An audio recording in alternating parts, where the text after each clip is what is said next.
এমন একটা কিতাব আল্লাহ তাআলা নাজিল করেছে, একেবারে খুব ছোট ছোট বিষয়গুলোরও সুস্পষ্ট ব্যাখ্যা আমার কোরআনের ব্যাখ্যায় আছে না নাই? কথা বলেন না কেন, আছে না নাই? আল্লাহ বললেন, গোলামেরা, প্রতিটা বিষয়ের সুস্পষ্ট ব্যাখ্যা স্বরূপ আমি এই কোরআনটাকে নাজিল করেছি। দেখেন, মৌমাছি নামের একটা সূরা কোরআনে নাজিল করলো কে? সবাইকে বলতে হবে কে? আবার মাকড়সা নামের সূরা কোরআনে আছে না নাই? আবার গরু নামেরও একটা সূরা আছে না নাই? গাভী আছে না নাই? আবার মানুষ নামের সূরা কোরআনে আছে না নাই? আবার যারা আল্লাহর উপরে ঈমান এনেছে, জান্নাতের উপর ঈমান এনেছে, জাহান্নামের উপর ঈমান এনেছে, তাদেরকে বলা হয় মুমিন। ঠিক না ঠিক? এই মুমিন নামের একটা সূরাও কোরআনের ভিতরে আছে না নাই?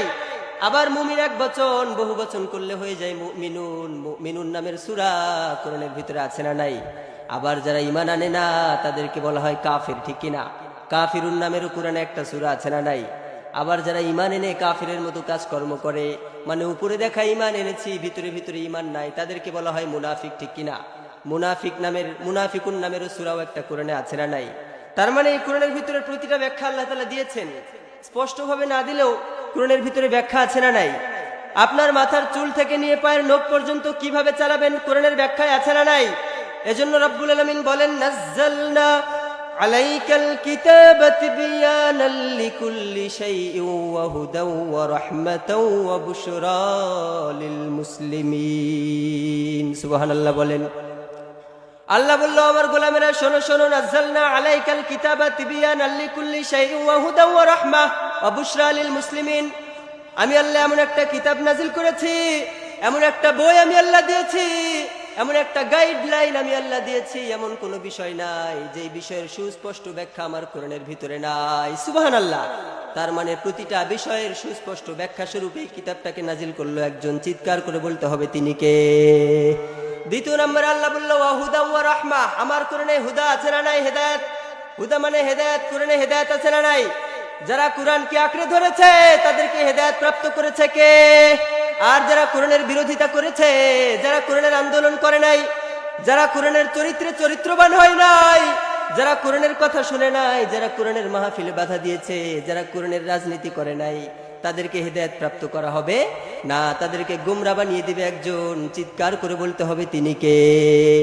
এজন্য আল্লাহ বললেন, গোলামেরা শোনো শোনো, নাজ্জালনা আলাইকাল কিতাবা তিবয়ানাল লিকুল্লি শাইইন ওয়া হুদাও ওয়া রাহমা ওয়া হুদাও ওয়া রাহমাতাও ওয়া বুশরা লিল মুসলিমিন। ও আমার গোলামেরা, প্রতিটা বিষয়ের সুস্পষ্ট ব্যাখ্যা স্বরূপে এই কিতাবটা আমি আল্লাহ নাজিল করলাম।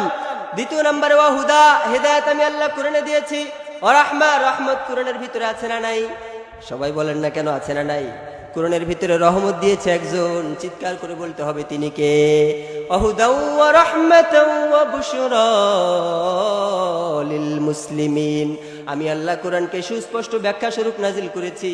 আমি আল্লাহ কোরআনের ভিতরে হেদায়েত দিয়েছি, আমি আল্লাহ কোরআনের ভিতরে রহমত দিয়েছি। আবার আমি আল্লাহ কোরআনের ভিতরে যারা আত্মসমর্পণ করেছে তাদের জন্য দিয়েছি সুসংবাদ। সুবহানাল্লাহ।